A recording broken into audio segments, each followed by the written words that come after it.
Hello students, how are you? In our previous class we completed our topic work. जो last class थी उसमें अपन ने work वाला point अपन ने कंप्लीट कर लिया था. ओके, अपन ने फॉर्मूले का डेरिवेशन कर लिया था, फिर बाद में जो उस पर बेस्ड न्यूमेरिकल्स हैं वो अपन डिस्कस कर चुके थे. Now let we move to the second part of the chapter, that is energy. First mind में क्वेश्चन आता है, एनर्जी किसे बोलते हैं. डेली लाइफ में भी अपन बहुत बार ये वर्ड काम में लेते हैं कि इसके अंदर ज़्यादा एनर्जी है, इसके अंदर कम एनर्जी है. तो माइंड में क्वेश्चन स्ट्राइक जो होता है वो है, एनर्जी किसे बोलते हैं. एनर्जी को वर्क से रिलेट करके बताया जाता है. एनर्जी जो है उसको किससे रिलेट करते हैं, वर्क के साथ इसे रिलेट किया जाता है. एनर्जी और वर्क जो है वो काफ़ी क्लोजली रिलेटेड हैं और एक दूसरे में इंटर कन्वर्टेबल होते हैं. They are closely related and interconvertible. Got it? जब एक ऑब्जेक्ट वर्क करता है, क्या करे, एक ऑब्जेक्ट वर्क परफॉर्म करता है तो उसकी एनर्जी कम होती है. क्या होती जाती है, उसकी एनर्जी कम होती जाती है. और दूसरा ऑब्जेक्ट जिसके ऊपर वर्क किया जा रहा है, जिसके ऊपर वर्क किया जा रहा है, उसके अंदर मे be possible same otherwise less energy gain होती है. मतलब जैसे ये ए है, ये बी के ऊपर वर्कआउट कर रहा है. ए जो है वो क्या कर रहा है, बी के ऊपर वर्क कर रहा है. तो ए की जो एनर्जी है वो कम होगी और बी की एनर्जी जो है वो इंक्रीज्ड होती है. अगर आइडियल कंडीशंस हो, यानी कि एनर्जी का डिसिपेशन या लॉस ना हो, तो उस कंडीशन में, इन आइडियल कंडीशंस में जितनी एनर्जी इसमें डिसअपियर होती है या ये लूज करता है, उतना ही सेकंड ऑब्जेक्ट जिसके ऊपर वर्क परफॉर्म किया जा रहा है वो उतनी ही एनर्जी यूज करता है या गेन करता है. ओके, अब ये वर्क कैसे करता है, जिस ऑब्जेक्ट के ऊपर एनर्जी है या जो ऑब्जेक्ट वर्क कर रहा है वो दूसरे ऑब्जेक्ट के ऊपर फोर्स अप्लाई करता है. क्या करता है, फोर्स अप्लाई करता है और इस ऑब्जेक्ट के ऊपर वर्क करता है, जिसके रिजल्ट के अंदर जो एनर्जी जो है वो दूसरे को ट्रांसफर होती है. Got it. और जिसके रिजल्ट में जब इसके पास एनर्जी गेन होगी तो now it is capable to do work. अब ये कैपेबल हो जाता है वर्क करने की. क्या हो जाता है ये, now it become capable to do work. अब ये वर्क करने की कैपेबल होता है. जैसे एक सिंपल सा एग्जांपल ले, अपन ने डेली लाइफ में अपन ने क्रिकेट, अभी मोर टाइम भी चल रहा है, उसी का एग्जांपल ले लेते हैं अपन. ये बॉल है, ये स्टंप है. क्या ये बॉल अपने आप जाके स्टंप के साथ टकरा सकती है? नो. जब इसको बॉलर जो है या फील्डर जो है जब अपने हैंड में लेता है और इसको थ्रो करता है, यानी कि वो क्या कर रहा है, अपना मस्कुलर फोर्स दे रहा है, तो उसके रिजल्ट में ये मोशन करती है. तो फोर्स और डिस्प्लेसमेंट. अब ये जो इस पर जो वर्क किया गया है वो जब इसको स्ट्राइक करता है तो अब अपनी एनर्जी किसको दे देगा, ये इस स्टंप को, जिसके रिजल्ट में स्टंप आगे जाके गिरता है. तो यहां इसके अंदर इस स्टंप को गिराने का जो वर्क करने की कैपेसिटी आई वो कब आई, जब इसके ऊपर वर्क परफॉर्म किया गया. Got it. क्लियर. तो जब एक ऑब्जेक्ट के ऊपर वर्क परफॉर्म किया जाता है तो जो कर रहा है यानी कि बॉलर, उसकी एनर्जी कम होगी, वरना वो थकेगा क्यों भाई. आप लोग भी क्रिकेट खेले होंगे या कोई भी आपने स्पोर्ट्स खेला होगा, तो जब अपन स्पोर्ट्स में इन्वॉल्व हैं, किसी चीज को थ्रो अप कर रहे हैं, तो हम धीरे धीरे टायर्ड हो जाते हैं. Why? Because we are doing work. Got it. तो जो वर्क कर रहा है उसकी एनर्जी कम और जिसके ऊपर वर्क किया जा रहा है उसकी एनर्जी गेन होती जाती है या उसके अंदर वो एनर्जी इंक्रीज्ड होती जाती है। Got it? अंडरस्टैंड? इसीलिए जो वर्क है उसे एनर्जी का पैरामीटर कंसीडर किया जाता है। क्या किया जाता है? वर्क को जो एनर्जी है उसका पैरामीटर कंसीडर करते हुए डिफाइन किया जाता है और उसके अकॉर्डिंग बोला जाता है द कैपेसिटी और ability of doing work. The capacity और ability of doing work is called energy. जो वर्क करने की जो कैपेसिटी है या जो एबिलिटी है उसके लिए वर्ड बोला जाता है दैट इज कॉल्ड एनर्जी। इसलिए अपन बोल सकते हैं energy equals to work. Energy किसके इक्वल होती है? वर्क के equal. Got it? Again I am defining the definition of energy. The capacity or ability of doing work of an object is known as its energy. Got it? Work को अपन किस में major करते हैं? Joule में। इसलिए energy की unit भी क्या होगी? क्योंकि दोनों को एक दूसरे के इक्वल है इसलिए इसकी यूनिट भी क्या हो जाती है? That is joule. Got it? Understand? अब यहां पर क्वेश्चन आता है define 1 joule energy. 1 joule energy किसे बोलते हैं? देखो वर्क इक्वल्स टू एनर्जी, तो ये 1 जूल कब होगा? जब वर्क कितना हो? 1 जूल। यानी कि अपन बोल सकते हैं 1 joule is the amount of energy. 1 joule is the amount of energy. 1 joule is the amount of energy which is required to do या to perform 1 joule work।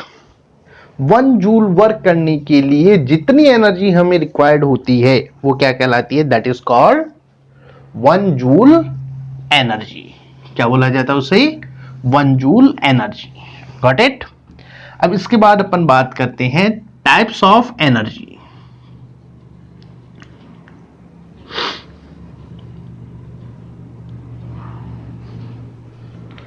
अर्थ के ऊपर वेरियस काइंड ऑफ एनर्जीज अपन देखते हैं, या अपन ऐसे बोल सकते हैं energy is available in the different forms. Energy जो है वो डिफरेंट फॉर्म्स के अंदर हमें अवेलेबल होती है, जैसे कि heat energy, sound energy, light energy, electrical energy, mechanical energy, etcetera etcetera. ये जो डिफरेंट फॉर्म्स हैं ये अपन ऑब्जर्व करते हैं।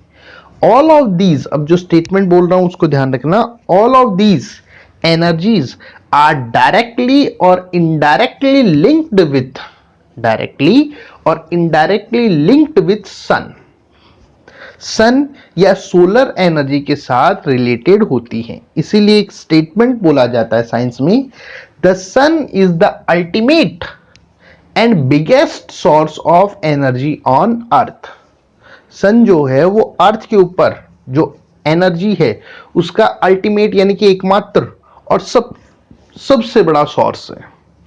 चलिए इसको थोड़ा सा एग्जांपल से अपन समझते हैं। आप बोल सकते हैं sir electrical energy solar energy से कैसे रिलेटेड है? इलेक्ट्रिकल एनर्जी अपन कैसे प्रोड्यूस करते हैं? किसी जनरेटर को रोटेट करके। जनरेटर अपन रोटेट करते हैं, जनरेटर को कैसे रोटेट करेंगे? हाथ से तो होगा नहीं। उसके लिए अपन क्या यूज करते हैं? या जो नेचुरल एनर्जीज हैं, जैसे कि मान लीजिए मूविंग वाटर जो है वो उसके नीचे जो टरबाइन जो लगी रहती है, ब्लेड्स, उनको रोटेट करता है, जिसके कारण से इलेक्ट्रिकल एनर्जी प्रोड्यूस होती है। अब ये वाटर जो इसको रोटेट कर रहा है वो कहां से आया?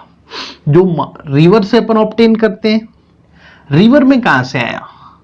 माउंटेन्स जो हैं उन पर रेनफॉल हुई उससे, या उन पर जो आइस जो प्रिजर्व थी, जो आइस कैप जो माउंटेन्स हैं वहां से आइस मेल्ट होकर रिवर की फॉर्म में निकली।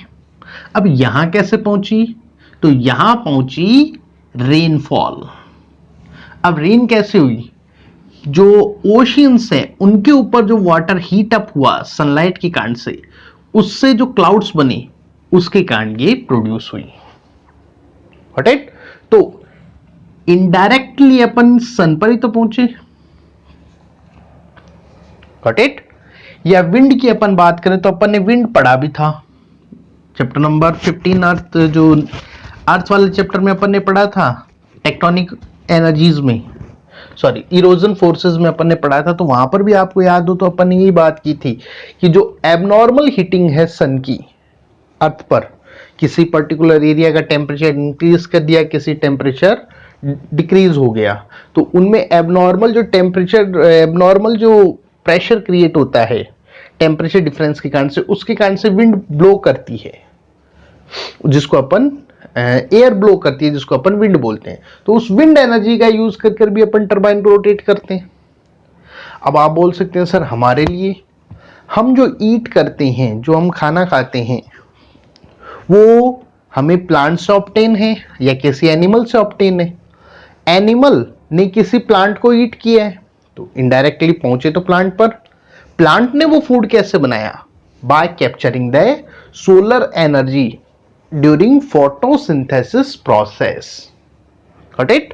तो ये कुछ एग्जांपल से आई थिंक क्लियर हो गया होगा कि सन जो है that is the ultimate source of, it is the ultimate source of energy on earth. Got it? तो सन से मिलने वाली ये जो एनर्जीज जो हैं, इनको अपन डिफरेंट ग्रुप्स के अंदर अपन डिवाइड करते हैं। There are different groups of energy या डिफरेंट टाइप ऑफ एनर्जीज। जैसे सबसे पहले अपन बात करें केमिकल एनर्जी। किसे बोलते हैं अपन केमिकल एनर्जी? केमिकल रिएक्शंस के दौरान, ड्यूरिंग द केमिकल रिएक्शंस, जो एनर्जी रिलीज्ड होती है या केमिकल रिएक्शन को प्रोसेस करने के लिए जो एनर्जी रिक्वायर्ड होती है, that is known as chemical energy. तो अपन बोल सकते हैं एनर्जी रिलीज्ड ड्यूरिंग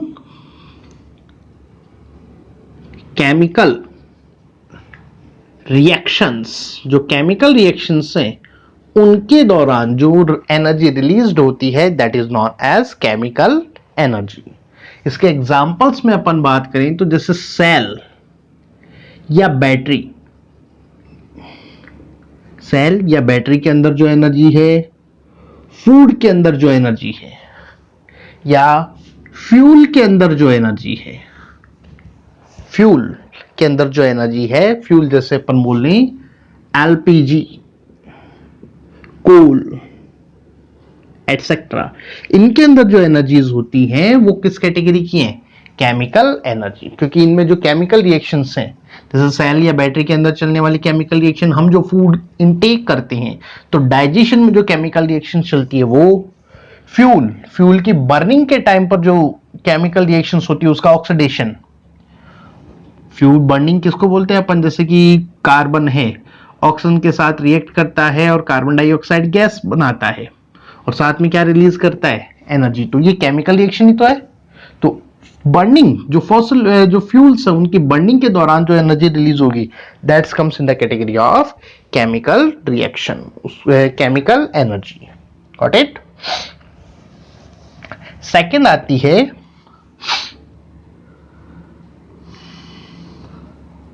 थर्मल और हीट एनर्जी। थर्मल और हीट एनर्जी किसे बोलते हैं? The energy possessed by an object. Possessed का मतलब धारण करना, होना। ओके?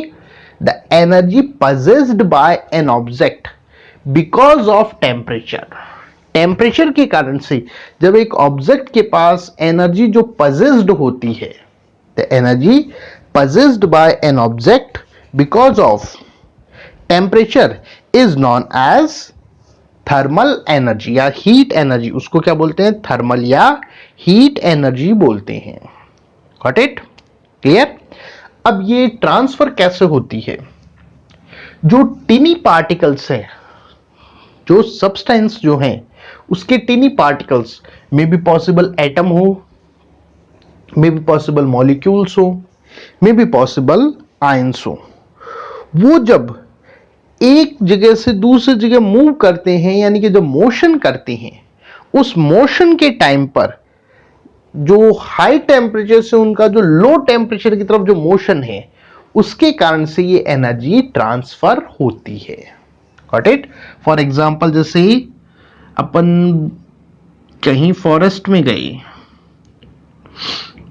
अपन ने बोन फायर लकड़ी जलाई, तो इसके आसपास का जो एरिया है उसमें हीट महसूस होती है। वाई?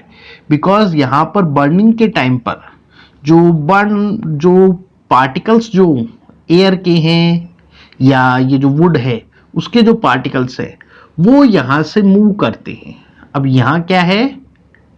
हाई टेम्परेचर, और यहां क्या है? Low temperature.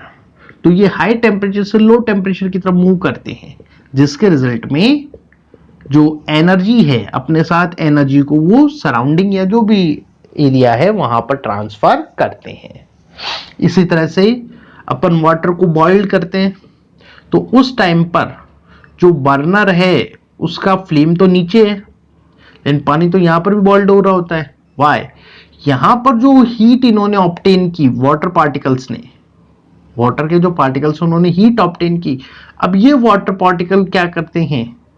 इस पूरे जो कंटेनर है उसमें मोशन करते हैं, और इस मोशन के दौरान ये जो एनर्जी है, यहां जो हाई टेम्परेचर है उससे एनर्जी को लो टेम्परेचर की साइड में ट्रांसफर कर देते हैं।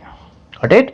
ये पूछा जाता है how the thermal energy transfer या convey from one place to another. तो आप, I think you can explain. तो ठीक है, ये energy possessed by an object due to temperature. Temperature के कारण जो एनर्जी possessed करता है वो क्या कहलाती है? That is called thermal energy. Got it? Next आती है थर्ड, इलेक्ट्रिकल एनर्जी, जो अभी अपन पूरा चैप्टर पढ़ के आए हैं, लास्ट वाला, electrical energy. Electrical energy, electrical energy की अपन बात करें तो एक दो तीन डेफिनेशन यहां पर अपन यूज कर सकते हैं। एक तो जो अपन पीछे पढ़ के आए हैं वो, उसकी बात करें, the energy produced by flow of electric charge. जब इलेक्ट्रिक चार्ज फ्लो होता है, इलेक्ट्रिक चार्ज फ्लो जो है उसके कारण से जो एनर्जी प्रोड्यूस्ड होती है उसे क्या बोला जाता है? That is known as electrical energy. या सिंपल लैंग्वेज में अपन ये भी बोल सकते हैं, the energy possessed by electrical charge is known as electrical energy. Got it? Second definition, उसको आपको याद रखना है, energy which is possessed by moving charged particles. जो मूविंग चार्ज्ड पार्टिकल्स हैं, उन मूविंग चार्ज पार्टिकल्स में जो एनर्जी पजेस्ड होती है, that is known as chemical, that is known as electrical energy. Got it? जितने भी इलेक्ट्रिकल इंस्ट्रूमेंट्स हैं, electrical instruments, all of these electrical instruments work on this electrical energy. वो किसके ऊपर वर्क करते हैं? इलेक्ट्रिकल एनर्जी पर वर्क करते हैं। Got it? फोर्थ आती है gravitational. Fourth is gravitational energy.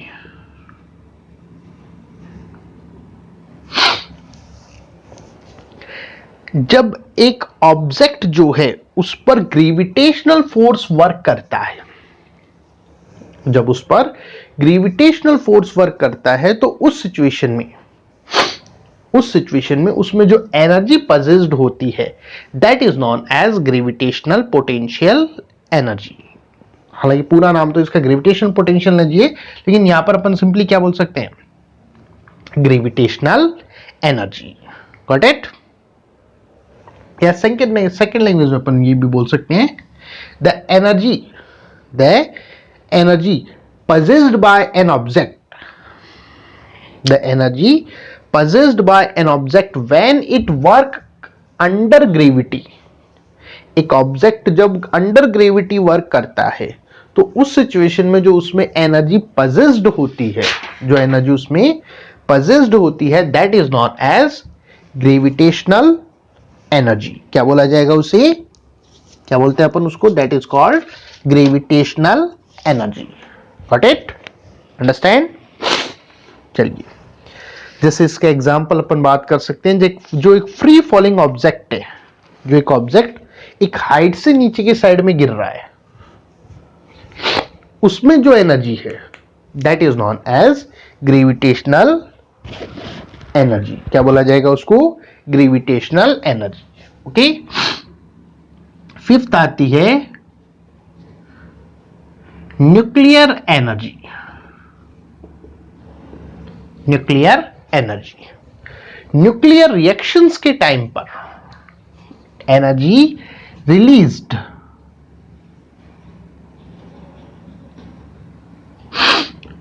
During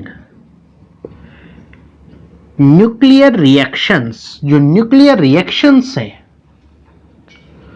उनके टाइम पर जो एनर्जी रिलीज्ड होती है that is known as nuclear energy. उसे क्या बोलते हैं अपन, न्यूक्लियर एनर्जी। अब न्यूक्लियर रिएक्शंस टू टाइप की होती हैं, एक तो होती है न्यूक्लियर फ्यूजन और एक होती है nuclear fission. Nuclear fusion and fission, fusion का मतलब जुड़ना और फिशन का मीन्स टूटना। इनके अंदर, फ्यूजन के अंदर जो लाइट न्यूक्लियाई है, लाइटर न्यूक्लियाई, हल्के न्यूक्लियस, वो जुड़कर हैवी न्यूक्लियस बनाते हैं, बड़े। और इनके अंदर, इन रिएक्शंस के अंदर जो हैवी न्यूक्लियस है वो टूटते हैं और टूटकर क्या प्रोड्यूस करते हैं, लाइटर न्यूक्लियाई प्रोड्यूस करते हैं। Got it? तो ये तो कहलाती है फ्यूजन और ये कहलाती है फिशन। जैसे इसका एग्जांपल लें अपन, तो हाइड्रोजन और हाइड्रोजन कंबाइन होकर हीलियम गैस प्रोड्यूस करते हैं और साथ में large amount of energy release करते हैं। This is the source of energy of all the stars. जितने भी स्टार्स हैं, चाहे सन हो या और कोई भी स्टार जो अपन देखते हैं, उन सभी में एनर्जी का सोर्स कौन सा है, दैट इज न्यूक्लियर फ्यूजन, जिसके अंदर हाइड्रोजन गैस के जो एटम्स हैं, हाइड्रोजन और hydrogen, they combine and convert into helium. किसमें कन्वर्ट होते हैं, हीलियम में, और large amount of energy release करते हैं। फिशन का एग्जांपल नहीं तो दैट इज एटॉमिक बॉम्ब्स। जो न्यूक्लियर बॉम्ब्स हैं उनके अंदर हैवी न्यूक्लियाई जैसे कि प्लूटोनियम या यूरेनियम, उनके ऊपर न्यूट्रॉन का बम्बार्टमेंट किया जाता है तो वो जो लाइटर न्यूक्लियाइज हैं, जैसे क्रिप्टॉन है, बेरियम है, उनके अंदर टूटते हैं और large amount of energy release करते हैं। Got it? तो यहां पर चाहे फ्यूजन हो चाहे फिशन हो, इनके टाइम पर जो एनर्जी रिलीज होती है that is known as nuclear energy. Okay, next आती है मैकेनिकल एनर्जी, जिसको अपने पूरे इस चैप्टर में रीड आउट करना है। आगे जितनी में एनर्जी अपने को रीड करनी है, जो भी अपन आगे रीड करेंगे वो सारा कौन सा करना है अपने को, that is mechanical energy. Okay, तो नेक्स्ट वन इज सिक्स्थ जो आती है,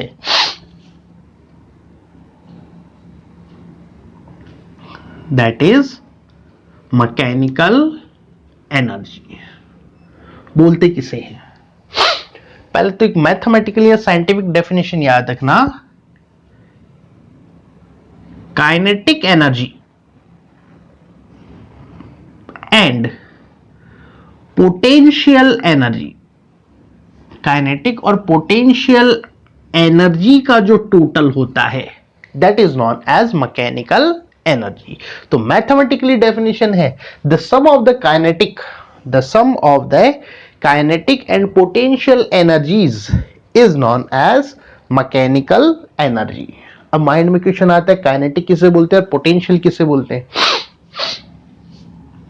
किसी भी ऑब्जेक्ट में मोशन के कारण से जो वर्क करने की कैपेसिटी है या जो एनर्जी पजेस्ड होती है that is known as kinetic energy. जैसे कि बॉल है, उसको थ्रो किया तो वो जाकर स्टंप को टकराएगी, स्टंप गिरेगा, तो वर्क जो करने की उसमें जो कैपेसिटी आ रही है वो किसके कारण है? मोशन के कारण। मोशन ही तो कर रहे हैं अपन, तो उसके कारण, तो that is kinetic energy. Potential, जब किसी ऑब्जेक्ट की साइज, शेप या दोनों को मिला के बोले तो अपन बोल सकते हैं कॉन्फ़िगरेशन, इसके अलावा उसकी position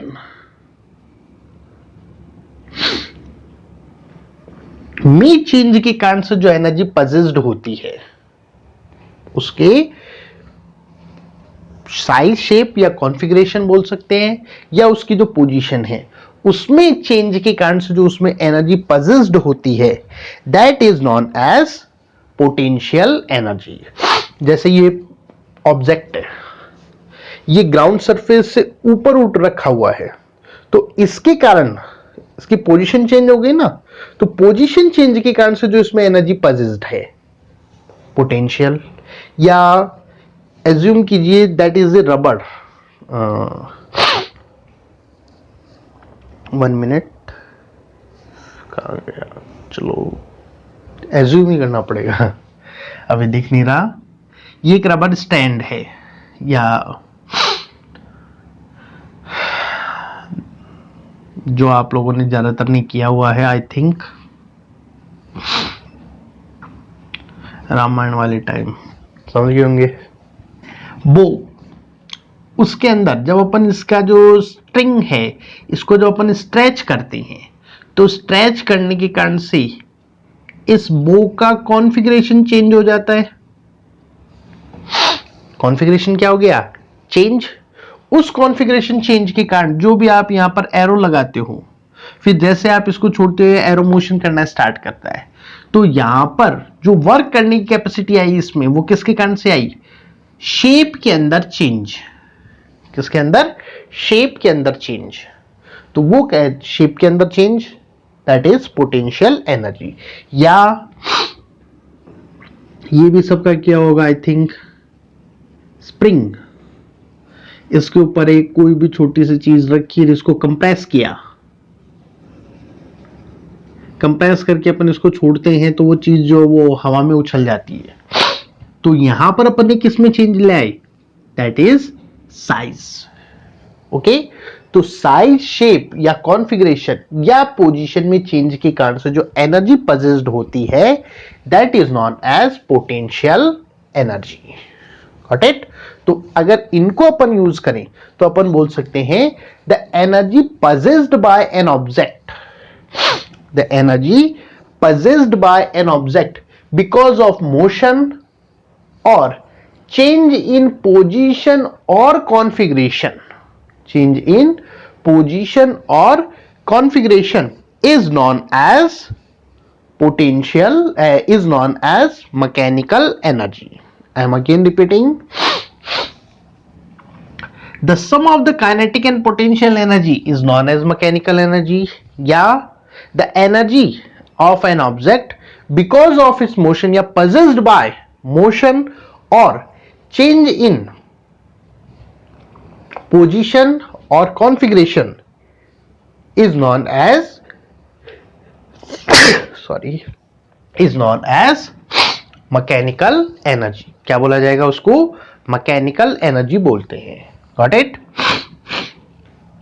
These two type of energy, ये जो दोनों टाइप ऑफ एनर्जीज हैं ये एक दूसरे के अंदर इंटर कन्वर्टेबल होती हैं।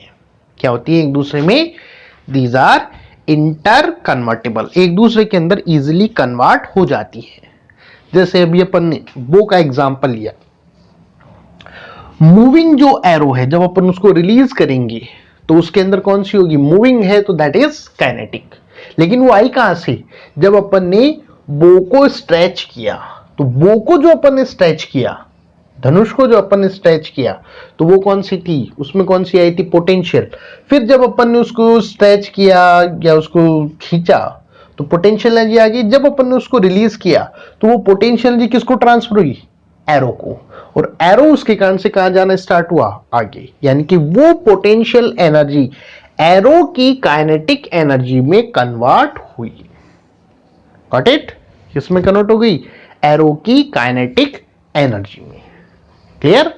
इसी तरह से और एग्जांपल अपन ले तो जब अपन हैमर्ड करते हैं, किसी भी जो नेल है उसको अपन हैमर्ड करते हैं तो वहां पर भी अपन एनर्जी का ट्रांसफॉर्मेशन अपन देखते हैं। सपोज ये नेल है, ये हैमर है, अपन ने इसको ऊपर उठाया तो किसमें चेंज आया है, पोजीशन।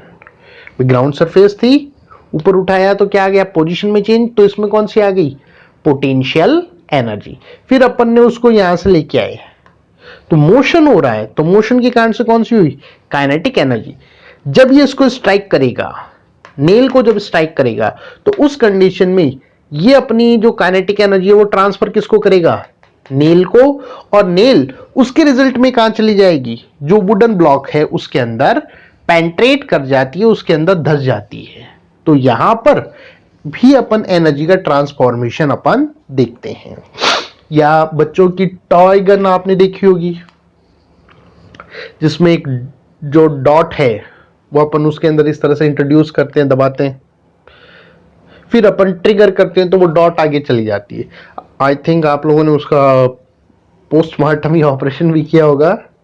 तो उसके अंदर स्प्रिंग आती है, तो जब अपन उसको कंप्रेस करते हैं तो किस में चेंज आया, उसकी साइज में, कॉन्फ़िगरेशन में चेंज आया। तो उसमें कौन सी एनर्जी पजेस्ड हो गई, पोटेंशियल।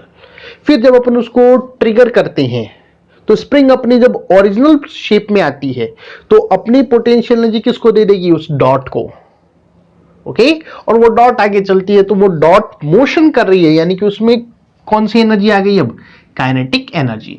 तो इस तरीके से अपन ये जो एग्जांपल्स हैं इनसे क्लियर है कि ये जो दोनों एनर्जीज हैं ये एक दूसरे में इंटर कन्वर्टेबल होती है। काइनेटिक पोटेंशियल बदलती है, पोटेंशियल काइनेटिक में बदलती रहती है। Got it. More about these energy particularly सबसे पहले तो नेक्स्ट क्लास में अपन स्टडी करेंगे kinetic, and then we will start about the potential energy. Okay.